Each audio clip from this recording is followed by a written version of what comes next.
10월 10일까지 한 주간 한국에서 보도된 주요 간추린 뉴스입니다. 다보나 기자 나와주세요. 북한군이 지난 8일 전투기 150대를 동원한 대규모 항공공격 종합훈련을 실시한 것으로 관영 조선중앙통신이 10일 보도했습니다. 김정은 국무위원장은 현장에서 훈련을 참관했다고 보도했습니다.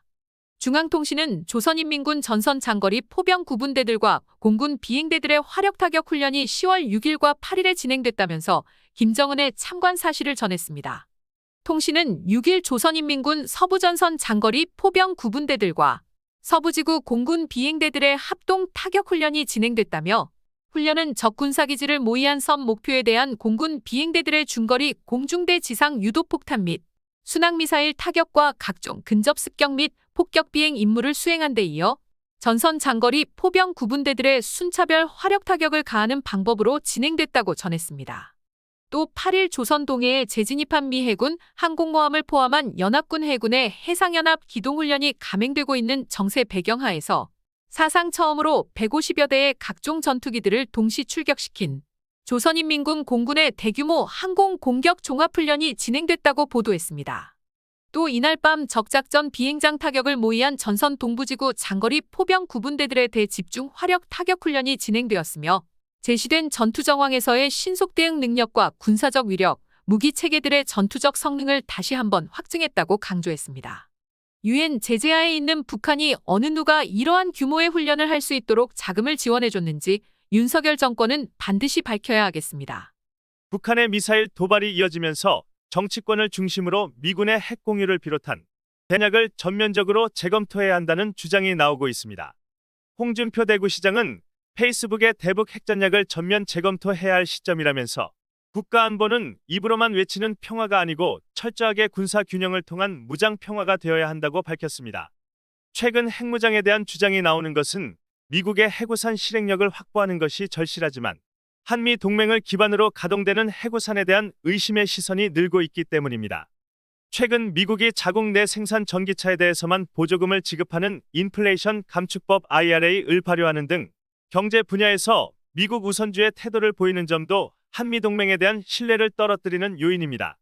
하지만 현 정부에서는 북한의 비핵화를 유도한다는 차원에서 국내에 미국의 전술핵을 재배치하는 것에 대해 소극적인 입장입니다. CNN은 지난 5월 윤석열 대통령과의 인터뷰 보도에서 윤 대통령이 한반도의 전술핵 재배치 가능성은 배제했다고 전했습니다. 박진 외교부 장관도 지난 5월 2일 국회 인사청문회에서 한미는 전술핵 배치에 관해 논의하고 있지 않다고 선을 그었습니다. 그러나 김태우 전 통일연구원장은 한국이 핵사용 결정에 참여하는 나토 NATO-식 핵 공유 협정을 맺어 한국 인근 지역에 전술핵을 배치해 공대지 전투기를 운영하거나 핵 잠수함의 인근 해역상 시 배치 등의 방법도 강구할 필요가 있다고 말했습니다. 또 일본, 대만의 핵무장을 권고하고 한미 1대만 등 4개국 간 해관 보협력체 같은 것을 결성하는 방안도 검토할 필요가 있다고 제안했습니다. 어정쩡한 국민의힘의 대북 정책에 큰 오명을 남길 북한 TV를 남한 국민들에게 자유시청케 하겠다는 권영세 통일부 장관의 국정감사의 발언에 우파 국민들은 경악을 금치 못하고 있습니다. 권영세 통일부 장관이 북한 방송 개방을 추진하겠다는 입장을 재확인했습니다. 다만 북한 인터넷 매체 개방에 대해서는 신중한 태도를 보였습니다. 권 장관은 7일 국회 외교통일위원회의 통일부 국정감사에서 이미 홍콩 위성방송을 통해 북한 방송을 볼 수 있는데 북한 방송 개방을 추진하는 의미가 무엇인가라는 국민의힘 하태경 의원의 질의에 일반 수신기로 볼 수 있도록 하려는 것이라고 답했습니다. 권 장관은 위성을 통하지 않고 일반 수신기로 편하게 볼 수 있게 하는 것도 하나의 진전된 조치가 될 수 있다며 접근 가능성을 인정하느냐 안 하느냐에 상징적인 의미가 있다고 강조했습니다. 통일부는 이날 국정감사 서면 업무보고를 통해 단기간 내 남북 상호 개방이 어려운 현실을 고려해 우리가 먼저 북한 방송 개방을 추진하면서 상호 개방과 소통을 위한 교류 노력을 지속하겠다고 밝혔습니다. 한편 이러한 북한 방송 자유시청 제안은 지난 8월 30일 국민의힘 태영호 의원에 의해 제안됐었습니다. 국민이 뽑아준 국민의힘 정권 아래 통일부 장관이 이러한 계획을 가지고 있다는 것 정말 기가 막힐 일입니다. 북한이 9일 야밤에 동해상으로 단거리 탄도미사일 SRBM을 또다시 2발 쐈습니다. 날까지 이틀간 동해 공해상에서 핵추진 항모 로널드 레이거너 등을 앞세워 연합해상기동훈련을 실시한 데 대한 맞불 성격의 도발로 보입니다. 9일 합동참모본부는 우리 군은 오늘 오전 1시 48분경부터 1시 58분경까지 북한이 강원도 문천 원산 북방 일대에서 동해상으로 발사한 단거리 탄도미사일 2발을 포착했다고 밝혔습니다. 이어서 비행거리는 약 350km, 고도는 약 90km, 속도는 약 마하 5로 탐지했으며 세부 재원은 한미 정보당국이 정밀 분석 중이라고 설명했습니다. 국민의힘과 이준석 전 대표의 가처분 공방이 사실상 국민의힘 승리로 끝났습니다. 가처분 리스크에서 벗어난 국민의힘은 법원 판단에 감사하다고 한 반면 이 전 대표는 더 외롭고 고독하게 제 길을 가겠다는 입장을 밝혔습니다. 서울남부지법 민사 51부 수석부장 황정수 판사는 6일 이 전 대표 측이 제기한 9월 5일 전국위원회 의결의 효력 정지 3차 가처분 사건에 대해 각하 결정을 했습니다. 또 정 위원장 직무집행과 정 위원장을 임명한 9월 8일 전국위 의결의 효력 정지 4차 가처분, 그리고 비대위원 6인의 직무집행과 이들을 임명한 9월 13일 상임전국위 의결의 효력 정지 5차 가처분에 대해서는 기각했습니다. 국민의힘 중앙윤리위원회는 7일 이준석 전 대표에 대해 당원권 정지 1년의 추가 징계를 결정했습니다. 이 전 대표는 당 윤리위로부터 당원권 정지 총 1년 6개월 처분을 받으면서 내년 6월까지 임기였던 당 대표직을 이날부로 사실상 잃게 됐습니다. 그뿐만 아니라 국민의힘 소속으로 2024년 4월에 치러지는 차기 총선에 출마할 수 있는 공천을 받는 것도 사실상 불가능해졌다는 관측이 나왔습니다. 윤리위는 전날 오후 7시부터 자정을 넘겨 5시간여 동안 국회 본관에서 회의를 열어 이에 대한 추가 징계 안건을 논의한 끝에 이런 징계 결정을 내렸습니다. 이양의 윤리위원장은 회의 후 언론 브리핑에서 이 전 대표에 대해 지난 7월 8일 결정된 당원권 정지 6개월에 추가해 당원권 정지 1년을 의결했다며 이견 없이 만장일치로 결정했다고 밝혔습니다. 권성동 의원은 국민의힘 중앙윤리위원회로부터 엄중 주의 조치로 결정했습니다. 그 이유는 2022년 8월 25일 국민의힘 연찬회 금주령은 공식 행사 술반입 금지에 한정됐으므로 징계 절차 개시의 원인이 된 행위를 금주령 위반으로 보긴 어렵지만 당시 당내외 위중한 상황을 고려할 때 국민과 당원들에게 적절치 못한 행동으로 보일 수 있기에 이 같은 상황이 재발되지 않도록 엄중 주의를 촉구한다고 밝혔습니다. 권 의원은 지난 6일 오후 8시부터 약 35분 동안 윤리위에 자신의 입장을 소명했습니다. 가수 겸 배우 비정지훈과 실체 없는 악성 루머에 휩싸였습니다. 이에 소속사는 법적 대응으로 허위사실 유포와 피해를 막을 예정입니다. 비와 그의 소속사 레인컴퍼니는 최근 불거진 루머의 법적 대응을 준비 중이라고 알려졌습니다.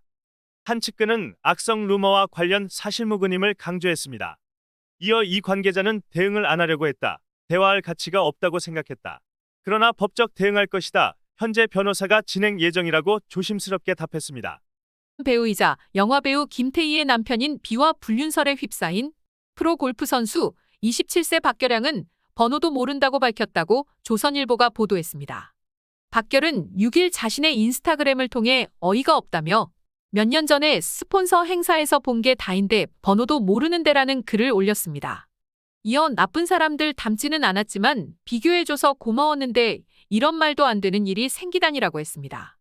불륜 중이라는 허위 사실이 SNS를 통해 빠른 속도로 확산되고 있습니다. 실명이 거론되면서 프로골퍼 박결 씨의 SNS에 악플들이 쏟아지고 있는 상황입니다. 한동훈 법무부 장관은 6일 윤석열 대통령을 풍자한 만화 윤석열차를 둘러싼 논란에 대해 표현의 자유는 넓게 보장돼야 하지만 혐오나 증오의 정서가 퍼지는 것은 반대한다고 밝혔습니다. 한 장관은 이날 국회 법제사법위원회 법무부 국정감사에서 김남국 더불어민주당 의원이 윤석열차에 대한 의견을 묻자 혐오와 풍자의 경계는 늘 모호하다라고 말했습니다. 한 장관은 그러면서 제가 심사위원이었으면 상을 줘서 이런 것을 응원하거나 그러지는 않았을 것 같다고 덧붙였습니다. 이상 10월 9일 간추린 한국뉴스였습니다.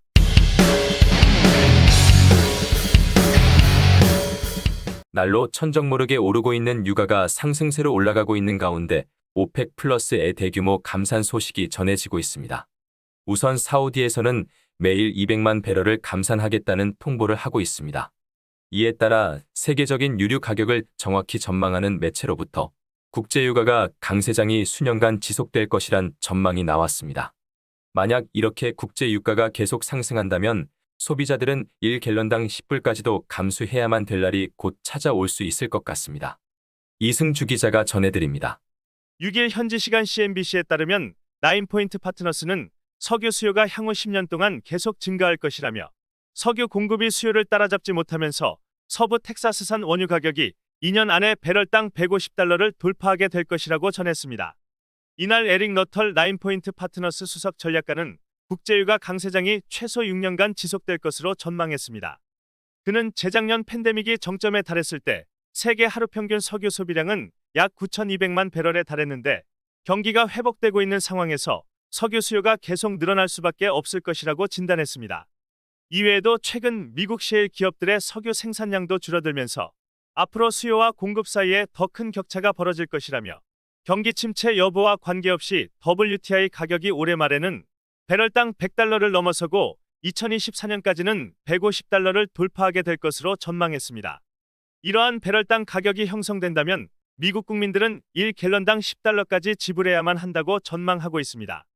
이어 에릭 너털 수석 전략가는 국제유가 강세장이 예상되는 상황에서 다이아몬드백 에너지, 세노버스 에너지, CVE, 에미지 에너지, MEGF를 주목할 필요가 있다고 강조했습니다. 그는 다이아몬드백 에너지는 17년 동안의 시추 재고를 확보한 기업이라며 내년 배당금이 11%에 달할 것이라고 밝혔습니다. 또한 세노버스 에너지와 에미지 에너지도 약 30년 동안 지속될 석유 매장량을 보유하고 있다며 두 모두 매력적인 잉여 현금 흐름을 자랑한다고 덧붙였습니다. 그는 이어 늘어나는 석유 수요를 감당하기 위해선 공급량을 늘려야 하는데 오펙 플러스의 여유분도 대부분 고갈된 상태라며 용량을 다시 안정적인 수준으로 채울 때까지 최소 몇 년이 걸릴 것이라고 밝혔습니다. 또한 전통적인 석유와 가스 산업에 집중해야 할 정유사들이 최근 소수의 주주들을 달래기 위해 탈탄소화에 집중하기 시작했다면서 석유 산업에 들어갈 수 있는 막대한 자금이 세상에서 가장 형편없는 사업인 대체 에너지 프로젝트에 낭비되고 있다고 전했습니다. 이상 뉴스는 KUMC 뉴스입니다. 이승주 기자였습니다. LA 자바시장에서 강도에 맞서 싸우다 흉기에 찔려 숨진 한인 업주 이두영 씨를 기리는 촛불 집회가 열렸습니다. 어제 9일 이 씨의 사망을 애도하는 한인들 그리고 현지 시민들과 이웃들이 지난 7일 LA 자바시장으로 불리는 다운타운 패션 디스트릭트에서 촛불 집회를 열었습니다. 이승주 기자가 전합니다. 이두영 씨는 자바시장에서 20년 가까이 가발 상점을 운영했고 지난 1일 자신의 가게에서 가발을 훔친 17살 강도 2명과 대치하다가 흉기에 찔려 숨졌습니다. 이 씨의 딸 채린 씨와 자바시장 상점 주인들에 따르면 고인은 과거에도 강도에 맞서 싸우다 다친 적이 있었습니다. 채린 씨는 온라인 모금 사이트 고펀드미에 올린 추모글에서 사망 사건 이후 아빠 가게에 갔더니 이웃들이 울면서 너희 아버지는 범죄가 계속 늘어날까봐 우리 모두를 걱정해 강도와 싸웠다. 우리의 영웅이라고 말했다고 전했습니다. 이어 뭐가 그리 중요하다고 강도와 싸우는데 목숨을 건 아빠를 원망 안 했다면 거짓말이겠지만 아빠는 올바른 일을 했고 사람들은 그것을 기억해 줄 것이라고 말했습니다. 촛불 집회 참석자들은 이 씨의 희생을 영원히 기억할 것이라고 추모했습니다. 한편 채린 씨가 장례 비용 등을 마련하기 위해 개설한 고펀드미 기부금 계정에는 온정의 손길이 이어졌습니다. 현재까지 모금액은 목표치 5만 달러를 넘긴 88,700달러로 집계됐습니다. 10대 강도 2명은 범행 직후 경찰에 체포돼 살인 혐의 등으로 기소됐습니다. 이상 뉴스는 KUMC TV 뉴스입니다. 이승주였습니다. 한 여자로 태어나 결혼 후 엄마의 진통으로부터 시작한 삶이기에 우리의 삶은 생을 마감할 순간까지 고통을 화폭으로 담아낸 미술 작가의 전시회가 있어 소개합니다. 문화부 이혜진 기자가 전해드립니다. 서양화가 김영주 작가의 엄마의 숲, 에이머드 스파스를 주제로 한 특별 개인전이 10월 9일부터 10월 31일까지 플러턴에 있는 갤러리 바우하우스에서 열리고 있습니다. 김영주 작가는 엄마로서 자신이 품었던 생명을 놓지 못하기에 자식의 고통을 덜어내기 위해 우리 몸을 보듬고 감싸 안는다고 고백합니다. 그래서 온몸을 다해 기꺼이 고통을 끌어안는 사람, 그것이 엄마라고 정의합니다. 김영주 작가의 대표적인 작품 저고리는 자식의 고통을 감싸 안기 위해 두 팔을 벌리고선 엄마의 품을 형상화하고 있습니다. 저고리는 온몸을 펼쳐 날아가는 형상으로 보이지만 두 팔을 벌려 모든 땅을 포용하는 숲과 같다고 작가는 말합니다. 김영주 작가는 여성으로서 또 엄마로서 삶 속에서 견뎌내는 무게감과 상처를 사랑의 힘으로 치유해나가는 길목에서 우리들의 현재를 바라보게 됐으며 또 엄마이며 작가이며 사회인의 한 사람으로서 견뎌내야만 하는 업보 같은 삶의 무게를 담담히 작품 속에 투영하고 승화된 순수함의 경지로 이끌어내고 싶었다고 말했습니다. 다음은 이 전시회에 참석한 부에낙팍 시장인 박영선 시장이 참석하여 김 작가에게 격려의 말씀도 전했습니다. 네, 안녕하세요. 저는 써니박 박영선 부에낙팍 시장입니다. 오늘 제가 나와 있는 곳은 김형주 작가님의 그 아트 엑시비션에 나와 있습니다. 전시회를 하고 있어요. 라하브라에 있습니다. 오늘이 첫날인데요. 제가 김형주 작가님에 대해서는 많이 들었고, 그리고 이렇게 진짜로 그림을 보니까 너무너무 그 깊은 어떤 예술의 세계 이런 것이 있는 것 같고요. 저에게 이 그림들이 어떻게 탄생을 했는지, 어떠한 고통과 그리고 그 고통을 그 승화시키는 과정에서 이 예술 작품이 가져다주는 이런 생각들, 이런 것들 함께 쉐어해 주셨어요. 작가님, 오늘 너무 제가 제 삶의 질이 확 올라갔어요. 좀 한마디 좀 해주세요. 네, 안녕하세요. 김영주 작가입니다. 이 라브라 갤러리 바우하우스에서 전시를 초대전을 해주셔서 너무 감사하고 참 영광입니다. 저는 이번 전시가 특별한 주제를 갖고 있는데 엄마의 숲이라는 타이틀로 전시가 되고 있습니다. 이 전시는 모든 사람들한테 희망의 메시지를 나누고, 그리고 지금 매우 어려운 시점에도 결코 굴복하지 않고 힘든 이 시간을 잘 같이 함께 손잡고 이겨나가자는 메시지를 담고 있습니다. 예, 정말 이 말씀 들으면서 저는 무슨 생각을 하냐면요. 제가 사실 선거를 하는 이유도 아름다운 세상, 더 살기 좋은 세상을 만들기 위한 거잖아요. 예술을 하시는 이 작가님도 그 아름다운 세상을 위해서, 특히 팬데믹 동안에 너무 힘들었는데 이런 그림 보면서 작가님의 그 예술 생각을 좀 더 철학을 이해하시고, 그리고 힘 많이 얻으시고요. 그래서 세상은 정말 살아볼 만하다, 그런 생각 가지실 수 있으면 너무 좋겠어요. 저도 그런 생각입니다. 모두 함께 좋은 세상, 행복한 세상, 함께하는 세상, 그런 세상을 같이 만들었으면 좋겠습니다. 한편 김영주 작가는 2006년 시카고 노스팍 대학교의 교환교수로 재직 당시 한국학연구소 주최로 한국의 얼 전시를 위시하여 시카고 컬처럴 센터에서 한국의 얼이라는 주제로 초대전도 가졌습니다. 또 오사카 문화원, 뉴욕 문화원, LA 얼콜, 머끈톨 뮤지엄, 디트로이트 페자이스키 아트 갤러리, 시카고 사우스 쇼어 컬처럴 센터, 그리고 마이애미 아트페어, 마이애미 스쿱, LA 아트쇼 등에서 한국의 미를 대표하는 작가로 활동하고 있습니다. 이상 문화부 이혜진 기자가 전해드렸습니다.